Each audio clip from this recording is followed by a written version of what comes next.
खैबर पख्तूनख्वा में तूफानी बारिशों से हर तरफ तबाही के निशान। छतें, दीवारें, दरख्त और साइन बोर्ड ढेर हो गए। मुख्तलिफ हादसात और वाक़यात में 34 अफराद लुकमाए अजल बने, 150 से ज़ायद ज़ख्मी हो गए। निज़ाम ज़िंदगी दरहम बरहम।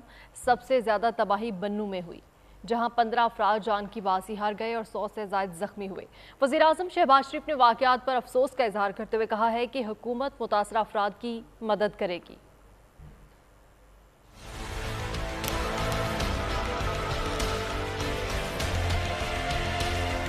खैबर पख्तूनख्वा में तूफानी बारिशों से तबाही, छतें और दीवारें गिर गईं, दरख्त और साइन बोर्ड्स उकड़ गए। छतें और दीवारें तेज हवा और बारिश का बोझ बर्दाश्त न कर सकी। तेज हवा ने दरख्तों को जड़ से उखाड़ दिया, साइन बोर्ड जमीन पर आ गिरे। सबसे ज्यादा अमवात बन्नू में हुई, जहाँ 15 अफराद जान की बाजी हार गए और 100 से ज्यादा जख्मी हो गए। लकी मरवत में 5, करक में 4 अफराद जान से गए। डीआई खान में खातून और बच्ची चल बसी। सवात में तेज बारिश, अंगू, कोहाट और सवाबी। पिशावर में तेज आंधी और बारिश से निजाम में जिंदगी दरहम बरहम हो गया। खैबर पख्तूनख्वा हुकूमत ने मरने वालों के लवाहिकीन के लिए 10 लाख और शदीद जख्मियों को 3 लाख रुपए देने का ऐलान किया है। वजीर आज़म शहबाज शरीफ ने वाक़यात पर अफसोस का इजहार करते हुए कहा कि हुकूमत मुतासरा अफराद की मदद करेगी।